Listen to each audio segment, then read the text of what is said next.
This project started off as many bad financial decisions do. A simple phrase.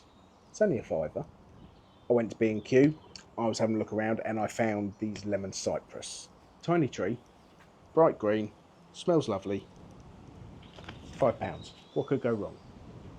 I did some research. Apparently Lemon Cypress make really good little bonsai trees as long as you keep on top of them. So I thought I'd do a quick design. I started thinking one tree by itself, it's going to be lonely. After hours more design work, I came up with a design for 2 trees, but then I thought that's quite boring.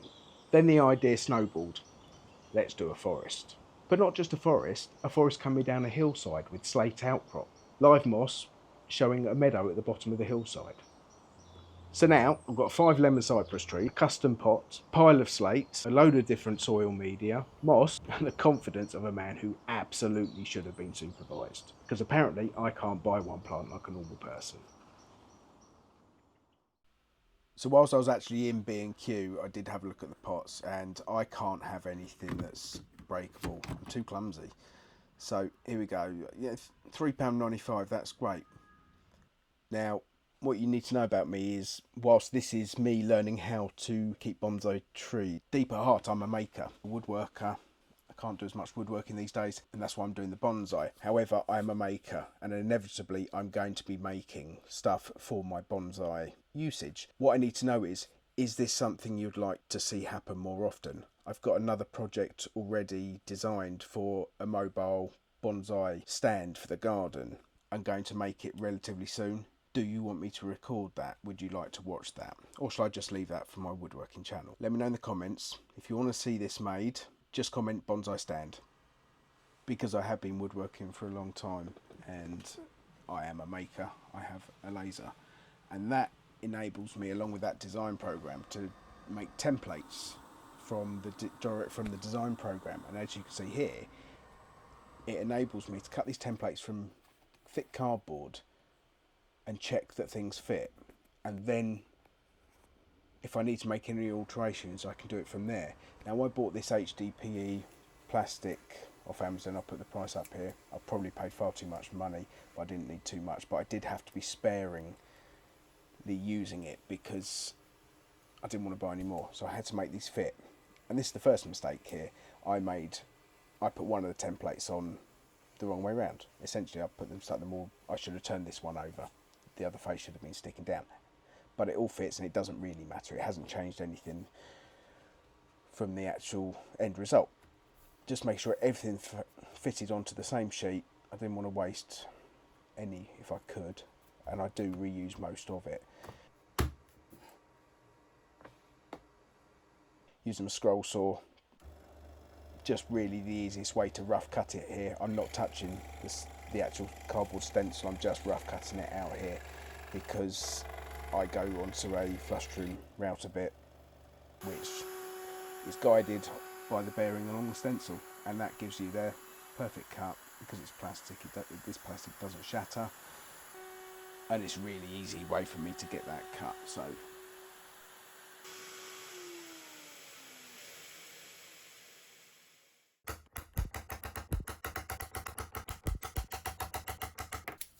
I thought about ways that I was going to join these pieces together to the pot, and what I discovered was that these plastics, they don't glue.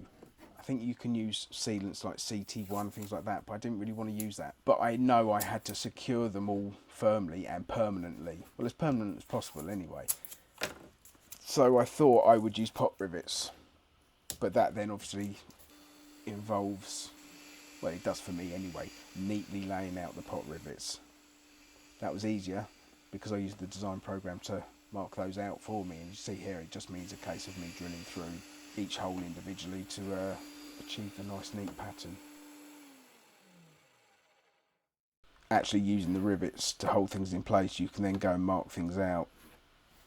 I found, because of the angle at the pot, I think you're probably sitting there now thinking, what's with the angle at the back? That will become apparent. But what I wanted to do was just make sure I put in enough, because of the depth of these corners, I wanted to make sure that I was giving enough ventilation into the roots. the media is going to be very well draining in there, but I know I need to put aeration points, and now's the time to do it really. But I cut that bit out. You can see there I've drilled some big holes there, and these holes at the bottom, they're rivets for securing to the pot. The cardboard, you see how this plastic, you can't glue anything to it. This is double-sided tape that is really hard to get off of wood, but it just comes straight off, and then I can just deburr it with a little deburring tool. Actually really handy and quick. Quite enjoying working with this plastic actually. And again, it's another thing I have to go on about. I'm too clumsy to have porcelain pots. I will try in the future, but I don't know how I'd have done this, and I don't want to start working with concrete. Now you're looking at this angle there thinking, what on earth is going on with this now? How's that going to fit?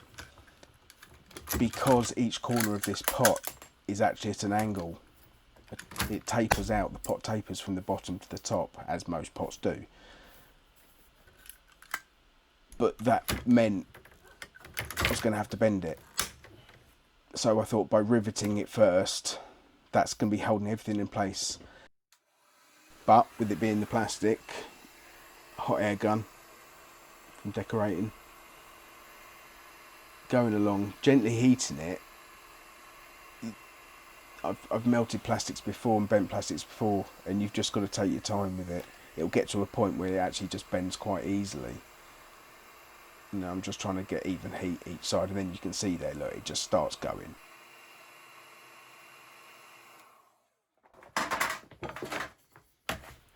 I just found this drumstick was a nice point to bend around, and you'll see now, I think, why it had to be laid, that centerpiece, and why they had to be laid out at that angle. Yeah, it will now hopefully fit in the pot and follow the taper. Just got it in place, drilled the first hole using the holes I've already put in there as a template. Pot rivets, again, popping it all in place. This didn't take too long, although those rivets are hard work on your hands. A rivet's the right thing here. I did discover you can get black aluminium rivets, but they still have the steel pin through, so I thought it didn't really achieve it. Having all those holes though, they're too big, otherwise all the media is going to fall out. So again, I just used the design program and my laser to cut out I had some thinner plastic. I'm not sure if it's the same plastic, but I had some thinner plastic that I used for another project, and I thought I could then just make my sort of my vent holes patches that I can then glue in place. The laser cuts out really quickly for me. The laser is, however, in a ventilated proper tent with extraction to outside. I don't breathe all that in. I ended up having the same problem of how am I going to actually attach these to plastic without using, well, I don't think there's any glues that will do it effectively that's going to last. So I decided, I had a really old soldering iron, and I decided to use it for a bit of welding. As that worked very well, I knew I needed to have a lot more holes in the bottom of the crate for drainage, so I went crazy with the drill, making sure there wasn't going to be any areas where water could pool up. Then I laser cut a load more of those mesh gauzes and tacked them in place. As I said earlier, I didn't waste hardly any of that plastic that I bought, and I wanted to make some internal structure, so I made two pieces with drainage holes just so water can flow, riveted them together, and again used the hot air gun to bend it. It's quite effective actually.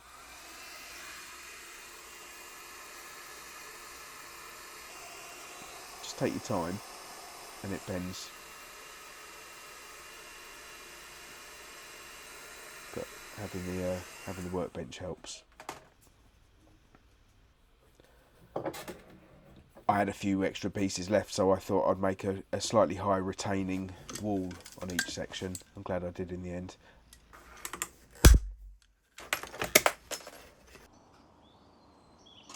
It's a bit like welding this, isn't it?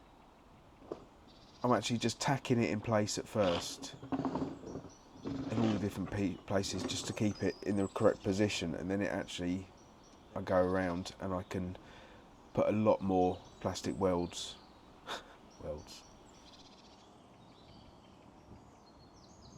All the ties are in there now. There's going to be a total of 5 trees in there. As you can see, plenty of drainage. This section here to try and keep a barrier, keep the soil stable.